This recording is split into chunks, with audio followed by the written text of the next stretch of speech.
Hello. I'm going to be reading out loud today from Chapter 8 of The Lion, the Witch, and the Wardrobe.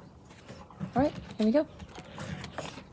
"And now," said Lucy, "do please tell what happened to Mr. Tumnus." "Ah, that's bad," said Mr. Beaver, shaking his head. "That's very, very bad business, and there's no doubt that he was taken off by the police. I got that from the bird who saw it done." "But where was he taken to?" asked Lucy. "Well, they were heading northward when they were last seen, and we all know what that means." "No, we don't," said Susan.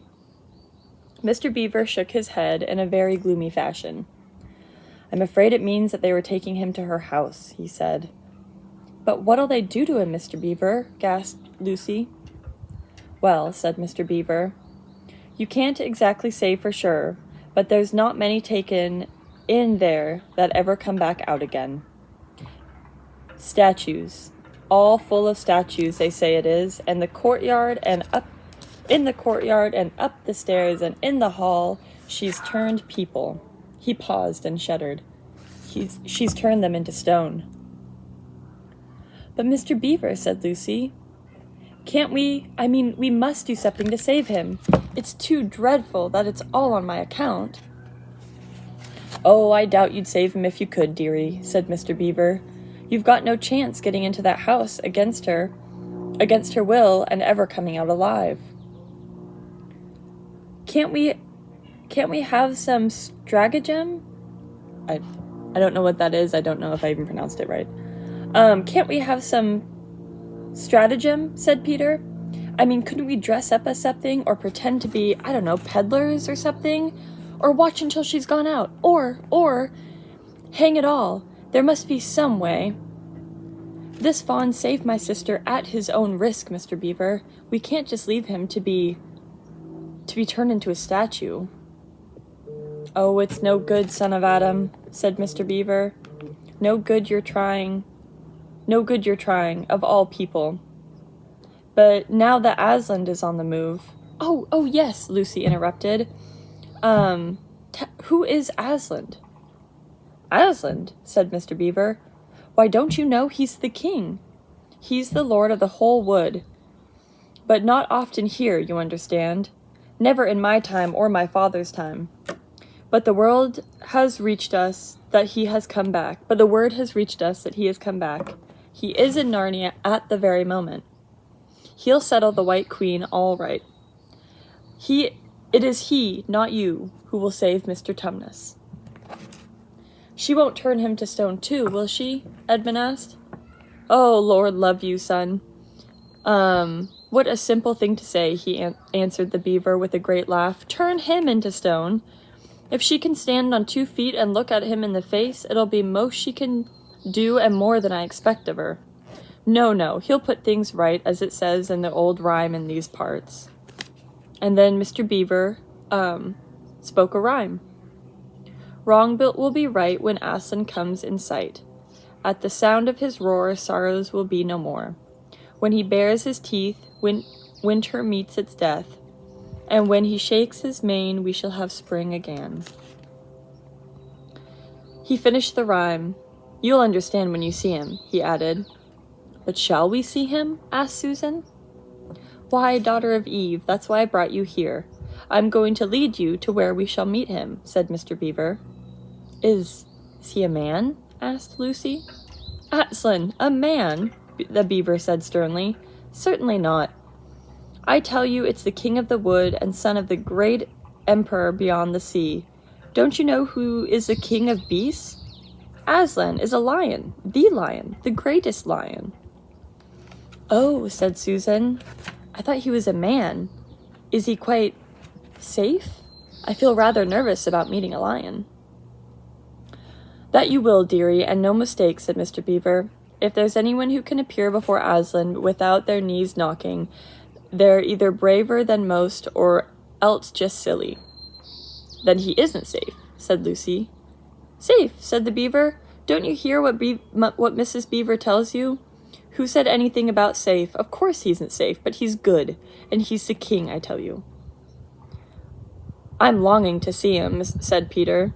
"Even if I do feel frightful, when it comes to the point. Oh, that's right, son of Adam, said Mr. Beaver, bringing his paw down on the table with a crash. And you shall. Word shall be sent that you are to meet him tomorrow, if you can, at the stone table. Where's that? Asked Lucy. I'll show you, said Mr. Beaver. It's down the river a good steep from here. I'll take you to it. But meanwhile, what about poor Mr. Tumnus, said Lucy. The quickest way that you can help him is by going to meet Aslan, said Mr. Beaver. Once he's with us, we can begin to do things. Not that we don't need you to, for that's another of the old rhymes. And this is the other rhyme. When Adam's flesh and Adam's bone sits a care Pavel's enthroned, the evil time will be over and done. That was a rhyme. Not really a rhyme, kind of. So things must be drawing near their end now. He's come and you've come. We've heard that Aslan's is coming to these parts before, long ago, but nobody can say when. But there's never been any of your race here before. See, that's what I don't understand, Mr. Beaver, said Peter. I mean, isn't the witch herself human? She'd like us to believe it, said Mr. Beaver. And it's on that she bases her claim to be queen. But there's no daughter of Eve. But she's no daughter of Eve. She comes of your father Adam's. Your father Adam's first wife. Here they call her Lilith. And she was one of the jinn. That's what she comes from on the one side, and on the other side she comes from giants. No, there isn't a drop of real human blood in that witch. That's why she's bad all through, said Beaver. That's why she's bad all through, Mr. Beaver, said Mrs. Beaver. True enough, Mrs. Beaver, replied he. There may be two views about humans, meaning no offense to present company, but there's only two views about the things that humans look like and aren't. I've known good dwarfs, said Mrs. Beaver. So have I. Now, you come and speak of it, said her husband. But precious few... What the hell? But precious few, and they were the ones least like men. But in general, take my advice. When you meet anything that's going to be human and it isn't, or used to be human once and isn't now, or ought to be human and isn't, you keep your eye on it and feel for your hatchet. And that's why the witch is always looking out for humans in Narnia. She's been watching for you this many a year. And if she knew you were four, if she knew there were four of you, she'd be more dangerous still. What's that got to do with it? Asked Peter. Because of another prophecy, said Mr. Beaver. Down at Cair Paravel, that's a castle on the sea coast down at the mouth of the river, which ought to be the capital of the whole country if it was as it should be. Anyway, down at Cair Paravel, there are 4 thrones, and it's a saying in Narnia, time out of mind, that when 2 sons and 2 daughters of Eve sit on the 4 thrones, then it will be the end of not only the White Witch's reign, but of her life. And that is why we have to be so cautious as we come along. For if she knew about you 4, your life would be worth a shake of my whiskers. Your life wouldn't be worth a shake of my whiskers. All the children had been attending so hard to what Mr. Beaver was telling them that they hadn't noticed anything else for a very long time.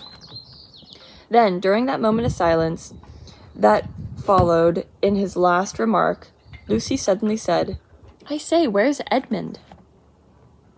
There was a dreadful pause, and everyone began asking, who saw him last? How long has he been missing? Is he outside?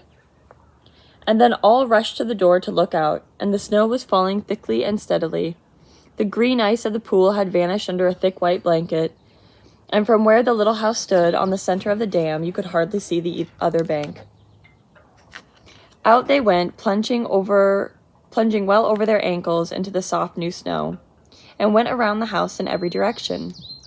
"Edmund! Edmund!" they called until they were hoarse. But the silently falling snow seemed to muffle their voices, and there was not even an echo in answer. "Oh, how perfectly dreadful," said Susan. "Oh, I wish we'd never come." "What on earth do we do, Mr. Beaver?" said Peter. "Do," said Mr. Beaver, who was already putting his snow boots on. "Do, we must be off at once. We haven't a moment to spare." "We'd better divide into 4 search parties," said Peter, "and go in all different directions. Whoever finds him must come back here at once, and—" "Search parties, son of Adam?" the Beaver interrupted. "What for?" "Why, to look for Edmund, of course." "Well, there's no point in looking for him," said Mr. Beaver. "What do you mean?" asked Susan. "He can't be far away yet, and we've got to find him. What do you mean when you say that there's no use looking for him?" "The reason that there's no use looking," said Mr. Beaver, "is that we already know where he's gone." Everyone stared at the Beaver in amazement. "Don't you understand?" said Mr. Beaver. "He's gone to her, to the White Witch. He's betrayed us all." "Oh, surely. Oh, really," said Susan. "He wouldn't have done that." "Can't he?" said Mr. Beaver, looking very hard at the 3 children, and everything they wanted to say died on their lips. For each felt suddenly quite certain inside that this was exactly what Edmund had done. "But will he know the way?" said Peter. Has he been to this country before?" asked Mr. Beaver. "Has he ever been here alone?" "Yes," said Lucy, almost in a whisper. "I'm afraid that he has." "And did he tell you what he'd done or who he'd met?" "No," Lucy replied, "he didn't." "Well then, mark my words," said Mr. Beaver. "He's already met the White Witch and joined by her side and been told where she lives. I didn't like to mention it before, but the moment I set eyes on that brother of yours, I said to myself, treacherous. He has the look of one who has been with the White Witch and has eaten her food. You can always tell them if you've lived long enough in Narnia. It's something about their eyes." "Well, all the same," said Peter, rather choking on his voice, "we still have to go back and look for him. He's our brother after all. Even if he's a rather little beast, he's only a kid." "You want to go to the witch's house," said Mr. Beaver. Don't you see that the only chance of saving either him or yourselves is to keep away from her?" "How do you mean?" said Lucy. "Why, all she wants is to get all four of you, all she wants to do is get all 4 of you. Once you were all 4 inside her house, her job would be done, and there would be 4 new statues in her collection before she had a time to speak. But she'll keep him alive as long as he's the only one she's got, because she'll want to use him as a decoy, as a bait to catch the rest of you," the Beaver explained. "Oh, can no one help us?" Lucy wailed. "Only Aslan," said Mr. Beaver. "We must go on and meet him. He's our only chance now." "It seems to me, my dears," said Mrs. Beaver, "that it is very important to know just when he slipped away. How much he can tell her depends on how much he heard. For instance, had we started talking of Aslan before he left? If not, then we may do very well, for she won't know that Aslan has come to Narnia, or that we are meeting him, and will be quite off guard as far as that is concerned," Mrs. Beaver explained. "I don't remember his being here when we were talking about Aslan," began Peter, but then Lucy interrupted. "Oh, yes, he was," she said miserably. "Don't you remember? It was he who asked whether the witch could turn Aslan into stone too." "So he did, by Jove," said Peter. "Just the sort of thing he would say, too." "Oh, this gets worse and worse," said Mr. Beaver. And the next thing is this. Was he still here when I told you that the meeting place for Aslan was the stone table?" And of course no one knew the answer to this question. because if he was, the beaver continued, then she'll simply slay down in that direction and get between us and the stone table and catch us on her way down. In fact, we shall be cut off from Aslan. But this wasn't what she'll do first, said Mrs. Beaver. Not if I know her. The moment that Edmund tells her that we're all here, she'll set out to catch us this very night. And if he's been gone half an hour, she'll be here in about another 20 minutes. Oh, you're right, said Mr. Beaver. We must all get away from here. There's not a moment to lose. Okay, that was the end of chapter 9. I'm going to see how many chapters are in... Oh, wait, is that... 9... I feel like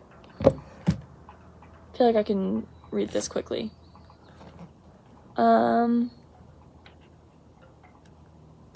Actually, no, I think we'll save this for another time. Okay. Okay, so that was chapter 8.